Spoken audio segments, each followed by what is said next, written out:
नमस्कार, म ईश्वर पौडेल।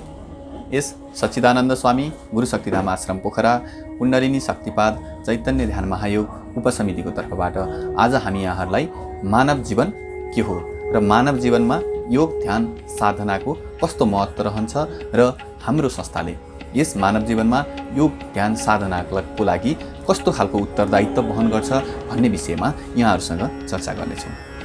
आज जति पनि हामी मानिसहरू एउटा जीवन व्यतीत गरिरहेका छौँ, त्यो एउटा भौतिक जीवन व्यतीत गर्नको लागि कसरी यसलाई हामीले सफल बनाउन सकिन्छ, कसरी सार्थक बनाउन सकिन्छ भनेर दिन प्रतिदिन दिनदिनै लागि परेका हुन्छौँ र कतिपय अवस्थाहरूमा कतिपय कुराहरू हाम्रा अनुकूल परिस्थितिमा हुन्छन् र कतिपय कुराहरू हाम्रा प्रतिकूल परिस्थितिमा हुन्छन्। ती कुराहरूले हामीलाई कहिलेकाहीँ चञ्चलता निम्त्याइरहेको हुन्छ, हामीलाई तनाव निम्त्याइरहेको हुन्छ, डिप्रेसन निम्त्याइरहेको हुन्छ। विभिन्न कारणबाट हामी एउटा जीवनलाई भारयुक्त जीवन एकदम गरुङ्गो महसुस गरिरहेका हुन्छौँ र कुनै एउटा चौतारोमा रहेर थचक्क लगाएर बिसाउँ जस्तो भान भइरहेको हुन्छ। त्यो परिस्थितिमा अहिलेको समयमा हाम्रो यो भौतिक जीवनलाई कसरी हामी सार्थक बनाउन सक्छौँ भन्ने विषयमा यहाँहरूसँग चर्चा गर्नेछौँ। र यो चर्चा गर्दाखेरि हाम्रो यो भौतिक जीवनलाई तथा हाम्रो यो आध्यात्मिक जीवन एउटा फरक विषयवस्तु हुन् भन्ने कुरा हामीहरूले बुझ्न जरुरी छ। भौतिक जीवन हामी जति पनि हाम्रा इन्द्रियहरूले महसुस गर्न सक्छन्, देख्न सक्छन्, सुन्न सक्छन्, सुँघ्न सक्छन्, छुन सक्छन्, यी कुराहरू जति पनि भौतिक परिस्थितिहरूमा छन् तिनलाई हामीले बोध गर्न सक्छौँ बाहिरी आवरणबाट। तर अध्यात्मलाई हामीले कसरी व्याख्या विश्लेषण गरिरहेका छौँ, अध्यात्मलाई अहिलेको परिस्थितिमा धर्मसँग लगेर जोडिने विभिन्न परिपाटीहरू हामीले देखिरहेका छौँ। तर हामी यो बुझ्न जरुरी छ कि हाम्रो अध्यात्म र धर्ममा चाहिँ भिन्न अवस्था छ। त्यो के हो भिन्नता, यस विषयमा पनि हामी यहाँहरूलाई चर्चा गर्नेछौँ। र यो भौतिक जीवनलाई हामीले कसरी सार्थक बनाउन सकिन्छ र हाम्रो मानव जीवनको अद्भुत रहस्यको बारेमा पनि हामी यहाँहरूलाई केही जानकारी गराउनेछौँ। हामीले त्योभन्दा पहिला हामीले हाम्रो भौतिक शरीरलाई कसरी हेरिरहेका छौँ। हामी सोच्छौँ कि यो भौतिक शरीर छ, त्यो नै म हुँ भन्ने कुरा हामी जुन सोचिरहेका हुन्छौँ त्यो अलिकति गलत हुन जान्छ। म भन्ने तपाईँहरूले आफैले अनुभव गर्न सक्नुहुन्छ। तपाईँको म भन्ने तत्त्व तपाईँले कहाँ देख्नुहुन्छ, कहाँ अनुभव गर्नुहुन्छ? तपाईँको हातमा, खुट्टामा, निधारमा, पेटमा कहाँ छ त त्यो म भन्ने तत्त्व? त्यो अन्तर आत्मा कहाँ छ त? हामीलाई बोध हुन सक्दैन। त्यही बोध हुने प्रक्रिया, त्यो आत्मा बोध गर्ने प्रक्रियामा हामी यहाँहरूलाई लान चाहन्छौँ, जसको लागि हामीहरूले पहिला आफ्नो भौतिक जीवनमा हाम्रो सबैसँग भएको कुराहरू हामीले बोध गर्न जरुरी छ। जसरी हाम्रो यो ब्रह्माण्ड र पञ्चतत्त्वले बनेको छ, त्यसरी नै हाम्रो यो शरीर पनि पञ्चतत्त्वले बनेको छ भन्छ एउटा भौतिक विज्ञानले। तर अध्यात्म विज्ञान सातौँ तत्त्व बिना हाम्रो जीवन सार्थक बन्न सक्दैन र सफल बन्न सक्दैन र त्यसको बोध हुन सक्दैन भन्छ। यस विषयमा पनि हामी यो भौतिकता र अध्यात्म बिचमा पनि केही अन्तर राखेर यहाँहरूसँग चर्चा गर्नेछौँ। हामी जति पनि बाहिरका भौतिक कुराहरूको बोध हुन्छ त्यो कुराहरू हाम्रा पञ्च इन्द्रियहरूबाट हामीले बोध गर्न सक्छौँ, जसमा हाम्रो नाक, कान, जिब्रो, आँखा र छाला जो चाहिँ हाम्रा विभिन्न कुराहरूको बोध गर्छ, भौतिक कुराहरूको बोध गर्छ, त्यसलाई हामी इन्द्रिय भन्दछौँ र ज्ञानेन्द्रिय पनि भन्दछौँ। र यी ज्ञानेन्द्रियहरूसँगको हाम्रो पञ्चतत्त्वको सम्बन्ध, पञ्चतत्त्वको जुन अग्नि, पृथ्वी, जल, अग्नि, वायु, आकाशसँगको हाम्रो पञ्च ज्ञानेन्द्रियहरूसँगको सम्बन्ध र पञ्च ज्ञानेन्द्रियहरूसँगबाट हाम्रो हात, खुट्टा, मुख, गुद्वार र मूत्रद्वार, यी 5 तत्त्वहरूसँगको सम्बन्ध र शब्द, स्पर्श, रस, रूप, गन्ध, यिनको यो कन्क्लुजनको बारेमा पनि यहाँहरूसँग हामी चर्चा गर्नेछौँ। र त्योभन्दा पहिला हामीहरूले आफ्नो यो भौतिक शरीरको बारेमा बोध हुन जरुरी छ। भौतिक शरीरको बारेमा बोध गर्नको लागि यहाँहरूलाई हामीले पहिला पञ्च इन्द्रियहरूको बारेमा यहाँहरूसँग जानकारी पञ्च इन्द्रियहरूको बारेमा यहाँहरूलाई बतायौँ। ती इन्द्रियहरूले बाहिरी कुराहरूको ग्रहण गरेर, बाहिरी कुराहरूको बोध गरेर, देखेर, सुनेर, सुँगेर, चाखेर विभिन्न प्रक्रियाबाट केही कुराको ज्ञान लिन्छ। ती बोधहरू हाम्रो मनमा जान्छ। मन एउटा यसरी पनि हामीले बुझ्न सकिन्छ कि हामीले जसरी एउटा धर्ममा भगवान इन्द्रलाई 5वटा घोडाहरू सवार 5वटा घोडाहरूको रथमा सवार इन्द्रलाई जसरी लिएका छौँ, मन पनि हाम्रो इन्द्र हो, इन्द्रियको रूपमा हामीले त्यसलाई बुझ्न सक्दछौँ। र 5वटा घोडाहरू त्यसका सारथी जसलाई हामीले पञ्च इन्द्रियहरूको रूपमा पनि लिन सक्दछौँ।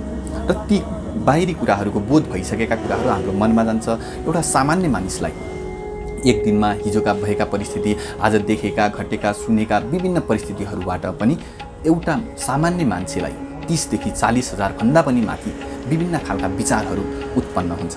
ती विचारहरूलाई हामीहरूले आफ्नो मनभन्दा माथि हामीले सबैलाई थाहा छ, बुद्धि हाम्रो जुन मस्तिष्कमा हुन्छन्, जुन 11,000 करोड न्युरोनहरूबाट बनेको हुन्छ, ती न्युरोनहरूमा हामीले ती विचारहरूलाई प्रवेश गराउनु पर्दछ। र त्यो प्रवेश गराएका विचारहरूमा हामीले विवेक तत्त्व यहाँहरूले नि सुन्नुभएको छ, विवेक तत्त्वको बारेमा, चेतनशीलताको बारेमा। विवेक तत्त्व हामीले जब त्यहाँ प्रयोग गर्छौँ, विवेक तत्त्वले एउटा सत्यताको बोध गराउँदछ। सत्यताको जब हामी बार बार त्यो विचारहरूमा विवेक रूपी तत्त्वको हामी त्यसमा सम्मिश्रण गराउँदछौँ, त्यसपछि हामीलाई एउटा चेतनाको स्तर खुल्न सक्ने स्थितिमा हामीलाई पुर्याउँदछ।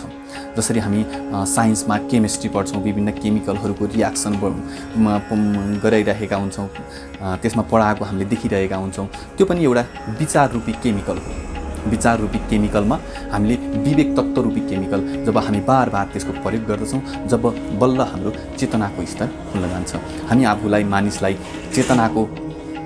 चेतनशील प्राणी भनिरहेका हुन्छौँ। तर कसरी चेतनशील हुन्छ, चेतनशीलता एउटा प्राप्त गर्नुको लागि हामीले कसरी प्राप्त गर्न सक्दछौँ, त्यसको लागि योग ध्यान साधना नै प्रमुख विषय बन्न जान्छ।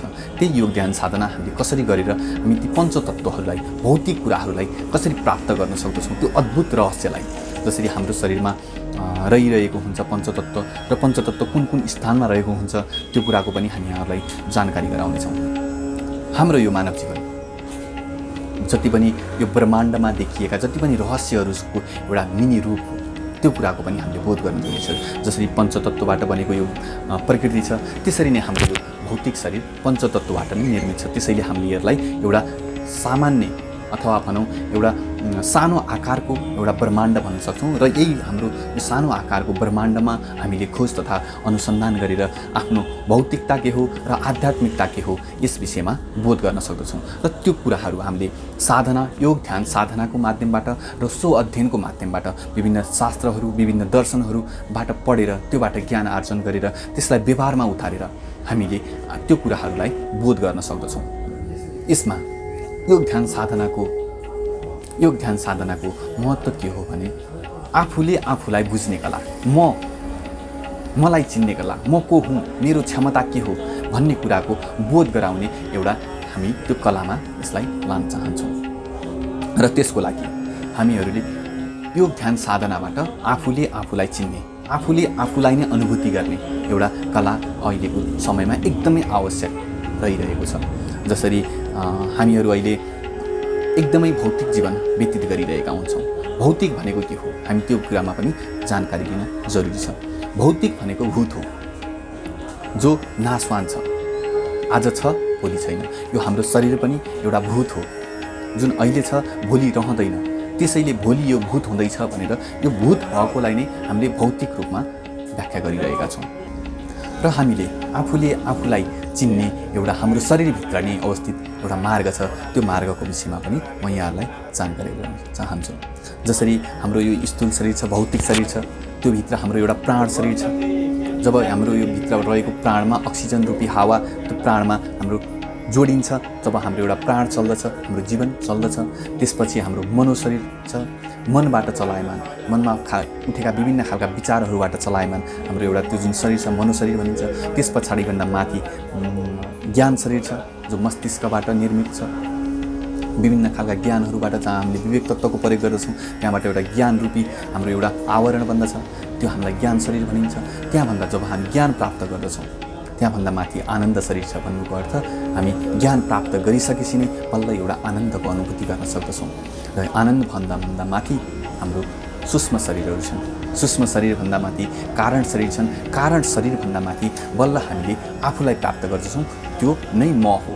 ती प्राप्त गर्नको लागि हामी यी 7वटा शरीरहरूको पार गर्दै गर्दै हामीले आफूले आफूलाई बोध गर्न सकिन्छ। र यी बोध गर्ने कलाहरू पनि हामी योग ध्यान साधनाबाट हाम्रो संस्थाले यहाँहरूलाई जानकारी गराउनेछ। र यहाँहरू त्यो योग ध्यान साधना सिक्नको लागि इच्छुक हुनुहुन्छ भने हामी छिटोभन्दा छिटो यो योग ध्यान साधना पनि सञ्चालन गर्दैछौँ। त्यसैले हाम्रो यस स्क्रिनमा देखिएको सम्पर्क नम्बर र सम्पर्क कार्यालयमा सम्पर्क गरी आफूले यो योग ध्यान साधनाको बारेमा बुझ्न र जान्न सक्नुहुनेछ। र हामीहरू आफूलाई एउटा विवेकशील प्राणी, चेतनशील प्राणी भनिरहेका हुन्छौँ। त्यसको खास वास्तविक रहस्यको बारेमा पनि म यहाँहरूलाई जानकारी गराउन चाहन्छु। विवेकशीलता कहाँ हुन्छ? विवेकशीलता एउटा सूक्ष्म शरीर हो, सूक्ष्म छ। जुन कुराहरू हामीले देख्न सकिँदैन, जुन कुराहरू हामीले अहिले जति पनि कुराहरू विभिन्न वैज्ञानिकहरूबाट सुनिरहेका हुन्छौँ, त्यो कुरा पनि हामीहरूले यहाँलाई राख्न चाहन्छौँ। जति पनि हामीले भौतिक रूपमा जति पनि देखिरहेका छौँ, ती वस्तुहरूको कुनै न कुनै समयमा कुनै अस्तित्व नै रहँदैन। जुन कुराहरू सूक्ष्म छन्, ती कुराहरूको नै यो संसारमा अस्तित्व छ। त्यो कुराहरूको हामीले पनि बोध गर्न जरुरी छ। त्यसैले हामीले विवेकशीलता के हो? विवेकशीलता एउटा जुन हाम्रो मस्तिष्कमा हामीले जब विवेक तत्त्वको एउटा प्रयोग गर्दछौँ, त्यो प्रयोगबाट बार बार प्रयोगबाट हामीले चेतन तत्त्वको हामीले प्राप्त गर्नु। त्यो चेतन तत्त्वलाई हामीले प्राप्त जब गर्दछौँ, त्यो चेतन तत्त्वले हाम्रो समयभन्दा अगाडि अथवा यहाँहरूलाई त्यो रहस्यको विषयमा अथवा यो जन्मभन्दा पनि अगाडि म को थिएँ, म कस्तो अवस्थामा थिएँ, आज म यो अवस्था किन व्यतीत गर्दैछु भन्नेसम्मको कुराको बोध हुन सक्दछ।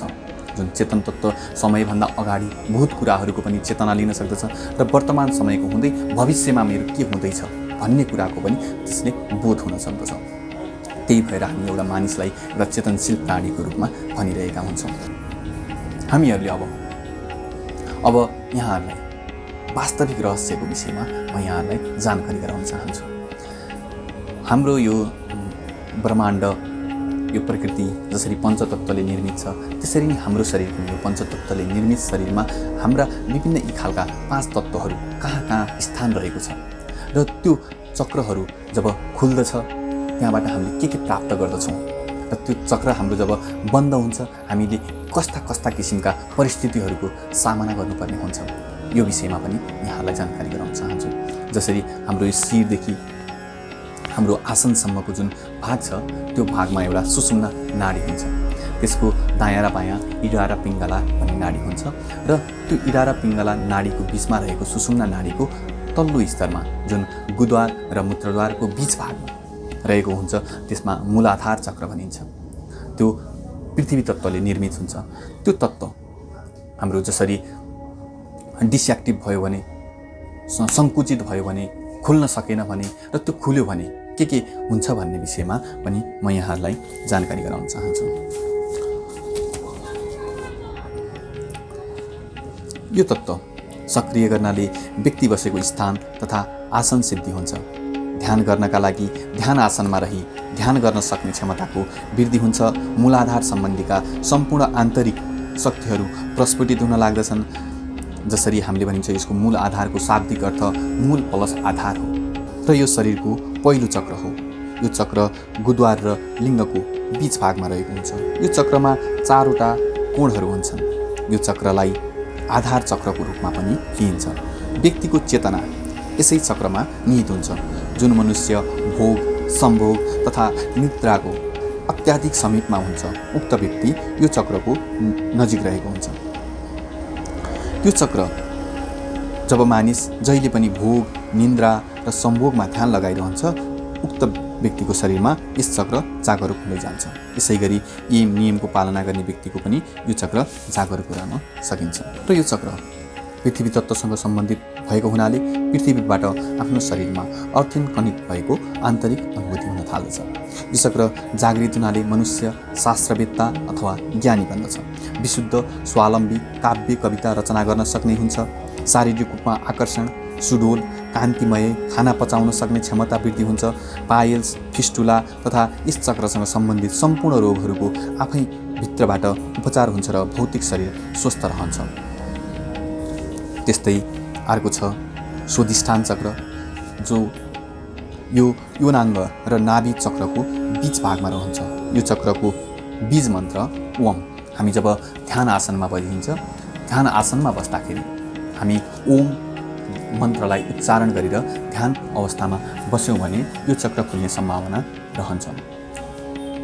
र यो मूलाधार चक्रभन्दा 2 इन्च जति माथि रहेको हुन्छ, जसका 6वटा कोणहरू रहेका हुन्छन्।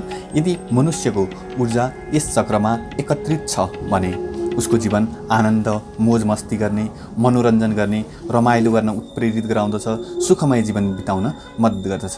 यस चक्रलाई जागरुक गराउन, जीवनलाई सुखी र शान्त गराउन ध्यान गर्नु र सधैँ हँसिलो रहनुपर्दछ।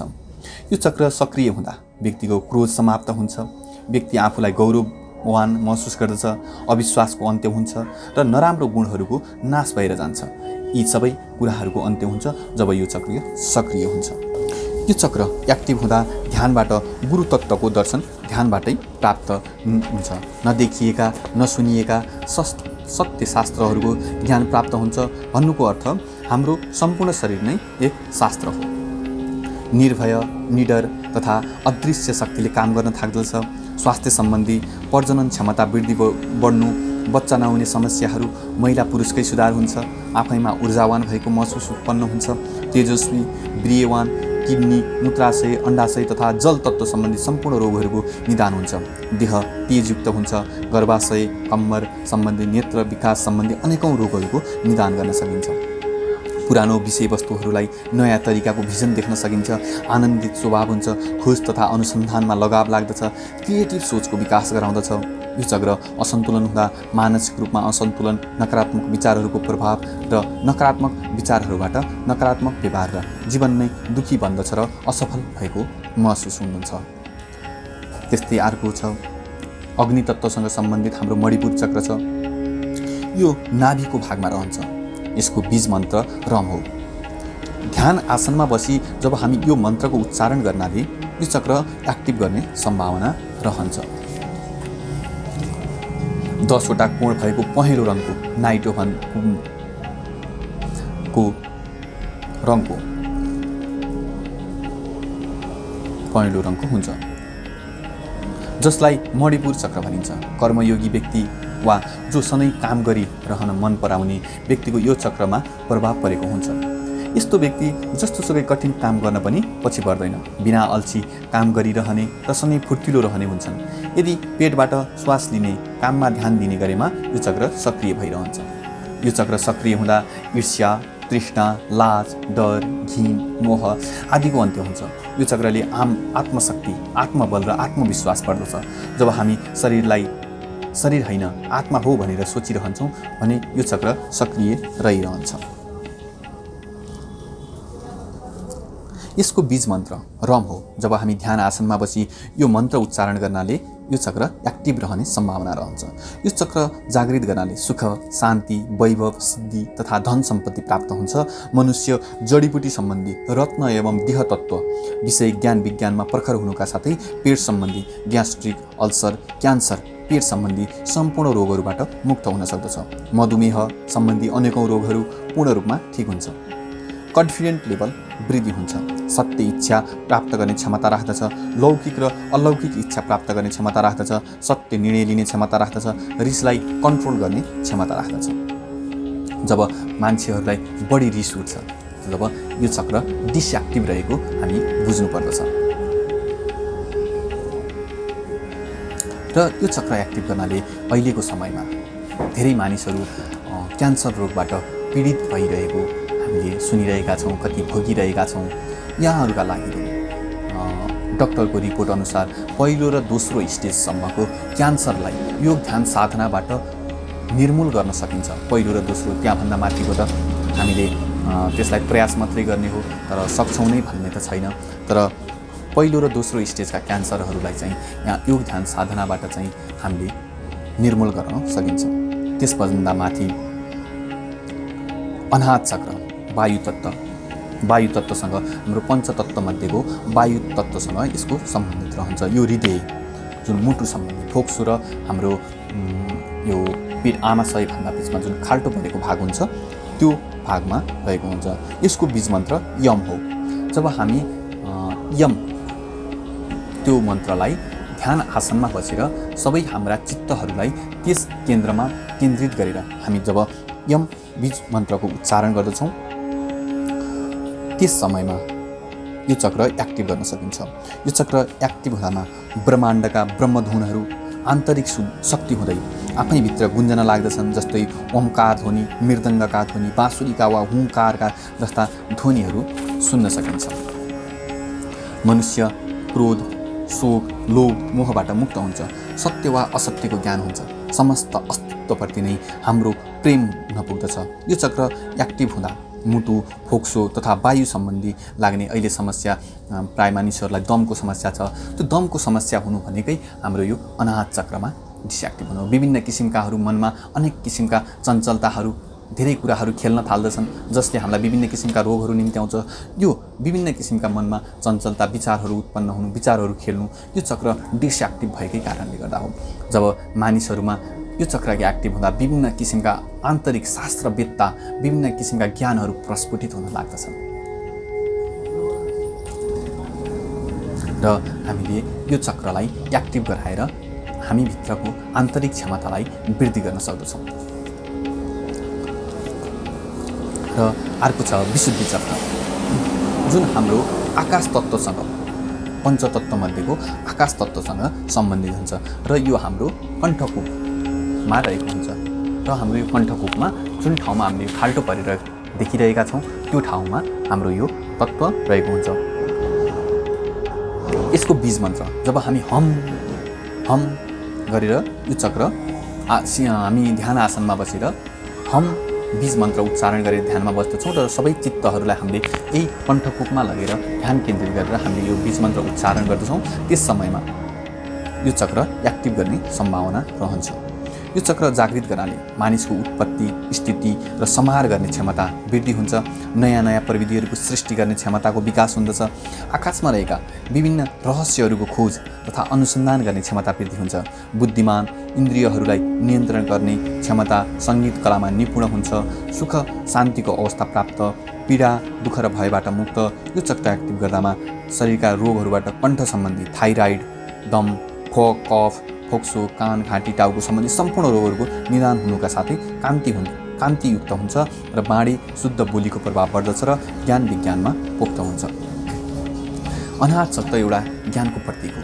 जसरी हामीसँग विभिन्न किसिमकाहरू ज्ञान अथवा विभिन्न किसिमका हामीलाई तर्क वितर्कहरू रहेका हुन्छन् त्यो हाम्रो अनाहत चक्रसँग सम्बन्धित रहन्छ। र अनाहत चक्रमा भएका ज्ञानहरूलाई जब हामी कहिलेकाहीँ हामीले विभिन्न किसिमका व्यक्तिहरू देख्दछौँ जसलाई चाहिँ केही कुराहरू व्यक्त गर्न एकदमै असजिलो हुन्छ, आफूमा भएको ज्ञानहरूलाई प्रस्फुटित गर्न एकदम असजिलो भइरहेको हुन्छ। त्यो समयमा हामीहरूलाई यो कण्ठ सम्बन्धी हाम्रो यो विशुद्धि चक्र खराब रहेको सम्झनु पर्दछ। र यो विशुद्धि चक्र खराब रह्यो भने हामीमा भएको क्षमताहरूलाई हामीले आफ्नो यो द्वारबाट, यो आकाश तत्त्वबाट हामीले प्रस्फुटित गर्न सक्दैनौँ र यी हाम्रा ज्ञानहरू आफैभित्र दबिन्छन् र आफैभित्र दबिएका कुराहरूले विभिन्न किसिमका विचलनताहरू, हामीलाई विभिन्न किसिमका चञ्चलताहरू प्राप्त हुन्छ र हामी विभिन्न किसिमका रोग, डिप्रेसन, तनाव आदिबाट ग्रस्त हुन पुग्दछौँ। त्यसैले हाम्रा यी मुख्य चक्रहरू हामीभित्र रहेको ज्ञानलाई प्रस्फुटित गराउनको लागि कतिपय यहाँहरूलाई मसँग धेरै ज्ञान छ, मसँग धेरै क्षमता छ तर मैले व्यक्त गर्न सक्दिनँ भन्ने यहाँलाई लाग्छ भने त्यो पनि हाम्रो यो विशुद्धि चक्रकै खराबीले गर्दा लागेको हो। र यो विशुद्धि चक्र एक्टिभ गराइयो भने हामीभित्रको क्षमता यसलाई चाहिँ प्रस्फुटित गर्न सकिन्छ। र अर्को छ आज्ञा चक्र, जुन हाम्रो दुवै आँखी भाउको बीच भागमा रहेको हुन्छ। दुई आँखी भाउको बीचमा हामीले त्यसलाई भिरकुटी पनि भन्दछौँ मा रहेको यो चक्र निर रहेको हुन्छ। सामान्य रूपमा जो व्यक्तिको ऊर्जा यहाँ धेरै सक्रिय हुन्छ उक्त व्यक्ति बौद्धिक क्षमतावान रूपले निकै सम्पन्न, संवेदनशील र तेज दिमागको मालिक हुन्छ। तर ऊ सबै कुरा बुझेर पनि मौन रहन्छ। यसलाई बौद्धिक सिद्धि भनिन्छ। भिरकुटीको मध्यमा ध्यान लगाउँदै साँची भावमा रहनाले यो चक्र जागृत हुन जान्छ। जब हामी ध्यान आसनमा बसेर ओमकारको ध्वनि उच्चारण गर्दै, त्यो बीज मन्त्रलाई उच्चारण गर्दै हामी ध्यान आसनमा बसेर सबै हाम्रा चित्तहरूलाई, ध्यानहरूलाई त्यस केन्द्रमा हामीले केन्द्रित गऱ्यौँ भने यो चक्र जागृत हुन सक्दछ। र यो चक्र जागृत हुँदा यहाँ अपार शक्तिहरूको साथै सिद्धिहरू रहने गर्दछन्। आज्ञा चक्रको जागरण भएपछि यी सबै शक्तिहरू जागृत हुन्छन् र व्यक्ति सिद्ध पुरुष बन्दछ। त्यसैले हाम्रो यो आज्ञा चक्र जसरी भौतिक जीवनले पञ्चतत्त्वहरू भनेको छ हाम्रो आकाश तत्त्वसँग, र त्यहाँभन्दा अध्यात्मले देखेको चाहिँ यो आज्ञाचक्र छ, त्यो चाहिँ भौतिकताले प्रमाणित गर्न सक्दैन, जो चाहिँ अनुभूतिबाट मात्रै प्राप्त हुन सक्दछ। त्यो कुराहरूमा हामीले ध्यानबाट, साधनाबाट त्यो कुराहरूलाई प्राप्त गर्दछौँ। र हाम्रो अन्तिममा छ एउटा सहस्रार चक्र, जो परमात्मासँग, यो ब्रह्माण्डका विभिन्न रहस्यहरूसँग, विभिन्न ऊर्जाहरूसँग जुन कनेक्ट रहेको हुन्छ, सम्बन्धित रहेको हुन्छ, जोडिएको हुन्छ, जसको नाम चाहिँ हामीले सहस्रार चक्रसँग जोड्दछौँ। सहस्रार चक्र भनेको हाम्रो टुप्पीको भागमा जो ब्रह्माण्डका ऊर्जाहरूलाई हामीले त्यो कनेक्ट गर्ने क्षमता राख्दछ। सहस्रार चक्र मस्तिष्कको मध्य भागमा रहेको हुन्छ। यहाँहरूले साइन्टिफिक नाममा यसलाई पाइनियल ग्रन्थि पनि भनेर यहाँले साइन्समा पढ्नुभयो भने त्यो पनि पाउन सक्नुहुन्छ। र यदि व्यक्ति एम नियमको पालना गर्दै यहाँसम्म पुगेको छ भने ऊ आनन्दमय शरीरमा पुगेको हुन्छ। यस्तो व्यक्तिलाई संसार, सन्यास र सिद्धिसँग कुनै मतलब हुँदैन। मूल आधारबाट क्रमशः सहस्रारसम्म पुग्न सकिन्छ। लगातारको ध्यानबाट नै यो चक्र जागृत हुन थाल्दछ र व्यक्तिले परमहंसपद प्राप्त गर्दछ। जब शरीरको संरचनामा यो स्थानमा अनेकौं महत्त्वपूर्ण विद्युतीय र जैविक विद्युतको सङ्ग्रह हुन्छ, यो नै मोक्षको ठोका पनि हो। एउटा मोक्ष भनेको यहाँहरूलाई लाग्ला मुक्ति भनेको यो जीवन, यो हाम्रो भौतिक शरीर सकिनुलाई यहाँले बुझ्नु होला, तर त्यो होइन। मानवसँग यति धेरै क्षमता रहेको हुन्छ कि ऊ आफूले आफूलाई म कहिल्यै पनि मर्दिनँ, अमरत्व छु म, त्यो भाव उत्पन्न गराउन सक्छ। र त्यो भावबाट संसारमा, ब्रह्माण्डमा रहेको ऊर्जासँग जब कनेक्ट हुन्छ, उसलाई एउटा अमरत्व प्राप्त हुन्छ कि ऊ सधैँ यो संसारलाई, यो सृष्टिलाई साक्षी भावले देखिरहन सक्छ। त्यसैलाई मोक्ष भनिन्छ। जसरी हामीले वीर शहीदहरू अमर रहन् भनेर हामीले भन्छौँ, त्यो अमर हुनु भनेको उहाँहरू यो ब्रह्माण्डको शक्ति ऊर्जासँग चाहिँ कनेक्ट भएर सधैँ रहिरहनुहोस्, उहाँको आत्माले सधैँ यो ब्रह्माण्डलाई यो अनुभव गरिरहोस् भन्नुको अर्थ हो। यी कुराहरू हामीले योग ध्यान साधनाबाट प्राप्त गर्न सक्दछौँ। यसलाई हामीले कुण्डलिनी जागरण पनि भन्छौँ। कुण्डलिनी जागरण कुराहरू पनि म यहाँलाई राख्न चाहन्छु। जसरी हाम्रो यो मूलाधार चक्र र स्वाधिष्ठान चक्रको बीच भागमा एउटा कुण्डल मारेर रहेको, जुन सर्पको जस्तो कुण्डल मारेर रहेको एउटा आकार हुन्छ, त्यो हाम्रो जति पनि डिसएक्टिभ रहेका हाम्रा त्यो कुण्डल एक्टिभ नभएकाहरूको त्यो चाहिँ उद्धोगति भनेको टाउकोले पुच्छरलाई च्यापेर बसेको अवस्थामा हुन्छ। जब हामी ध्यान साधनाबाट यो चक्रलाई एक्टिभ गर्न चाहन्छौँ, हामीलाई यति धेरै अनुभूतिहरू, ऊर्जाहरू प्राप्त हुन्छन् कि हामीले त्यो कुराहरूको अहिले यो भौतिक जीवनमा त्यसको बोध गर्न सक्दैनौँ। र त्यसको बोध गर्नको लागि हामी योग ध्यान साधना गर्न जरुरी छ। र योग ध्यान साधना गर्दै हामीले यो कुण्डलिनीलाई जगायौँ भने यो कुण्डलिनी हाम्रो जब सहस्रार चक्रसम्म पुग्दछ, हामीहरूलाई त्यहाँ अझ यहाँहरूलाई भनौँ समाधिका कुराहरू छन्। मान्छेले यो भौतिक कुराहरूको केही पनि प्राप्त नगरिकन बाँच्न सक्दछ। यसको अद्भुत रहस्यको विषयमा पनि यहाँहरूलाई जानकारी गराउँछु। जब समाधि घटित, अहिले यहाँहरूले सुन्नुहुन्छ समाधि कस्तो हो भन्दाखेरि, समाधि अष्टाङ्ग योगको 8औं अङ्गको रूपमा, 8औं अंशको रूपमा रहेको छ। जसरी यम, नियम, आसन, प्राणायाम, प्रत्याहार, धारणा, ध्यान, समाधि। बल्ल जब हामी ध्यानको अवस्थामा पुग्दछौँ, बल्ल हामीलाई एउटा समाधि घटित हुन्छ। त्यो समाधिमा कसरी हामीले बाहिरका कुराहरूलाई, यो भौतिक कुराहरूलाई प्राप्त नगरी कसरी हाम्रो जीवन, हाम्रो यो शरीर कसरी बाँच्न सक्दछ, यस विषयमा, यो रहस्य विषयमा कुरा पनि म यहाँलाई जानकारी गराउन चाहन्छु। जसरी हाम्रो सहस्रार चक्रमा जब हामी ध्यान साधनाबाट एउटा अनुभव गर्दछौँ, त्यहाँ एउटा ग्रन्थि हुन्छ। त्यो ग्रन्थिको भित्रमा एउटा तरल पदार्थ र ग्यास र पदार्थबाट निर्मित एउटा थैली हुन्छ। त्योलाई हामीले अमृत भन्दछौँ। जब हाम्रो कुण्डलिनी भनेको, जब हाम्रो सर्पको त्यो एउटा टाउको रूपी त्यस ग्रन्थिमा प्रवेश गर्दछ र त्यहाँबाट भएको त्यो ग्रन्थिबाट एउटा रस पान गरेर आफ्नो यो जीवनलाई जीवन्त तुल्याउँदछ। त्यहाँ त्यो थैलीभित्र हाम्रो 92% भन्दा माथि अक्सिजन रहेको हुन्छ र त्यही अक्सिजन र ऊर्जाबाट चाहिँ हाम्रो यो शरीर जीवन्त रहन सक्दछ। र समाधि घटित हुनुभन्दा अगाडि नै आफूले कति समयको लागि त्यो समाधिको लागि सङ्कल्प गरेको छ, 1 दिन, 2 दिन, 7 दिन, 45 दिन, 8 घन्टा, 9 घन्टा, त्यसलाई चाहिँ हामी खण्ड समाधि र अखण्ड समाधि भन्छौँ। अखण्ड समाधि भनेको यो जीवन, यो शरीर छोड्नको लागि पनि अखण्ड समाधि लिने गरिन्छ। र खण्ड समाधि भनेको 1 घन्टा, 2 घन्टा, विभिन्न समयको लागि हामीले समाधि लिन सकिन्छ। त्यो स्तरसम्म, त्यो लेभलसम्म चाहिँ मानिसले योग ध्यान साधनाबाट प्राप्त गर्दछ र यो मानव जीवन हुनुको अद्भुत रहस्यको बारेमा यहाँहरूले जान्न सक्नुहुन्छ। यो साधना हामी छिट्टै नै गराउँदछौँ। हाम्रो यस सच्चिदानन्द स्वामी गुरु शक्तिधाम आश्रम पोखराको संरक्षक श्री सच्चिदानन्द स्वामीज्यूबाट यहाँहरूलाई हामीहरूले यो योग ध्यान साधना छिट्टै नै सिकाउँदैछौँ र यसको लागि यहाँहरू सम्पर्क गरी यहाँहरू स्क्रिनमा देखिएको सम्पर्क नम्बर र सम्पर्क कार्यालयमा सम्पर्क गरी यहाँहरूले आफ्नो नाम टिपाई सम्पर्क गर्न सक्नुहुन्छ। हस्त धन्यवाद। यदि यहाँहरू पनि सुख, शान्ति, समृद्धि र आत्मा आनन्दका लागि कुण्डलिनी शक्तिपात चैतन्य ध्यान महायोग साधना गर्न इच्छुक हुनुहुन्छ भने श्री सच्चिदानन्द स्वामी गुरु शक्तिधाम पोखरा कुण्डलिनी शक्तिपात चैतन्य ध्यान महायोग उपसमितिको सम्पर्क कार्यालय पोखरा 4 गैरापाटन र सम्पर्क नम्बर 9856 38 202 र 98 151 47 979 मा सम्पर्क गरी आफ्नो नाम टिपाउन सक्नुहुन्छ। सिट सीमित भएकाले छिट्टै सम्पर्क गरी आफ्नो फारम भरी नाम टिपाउनुहोला। धन्यवाद।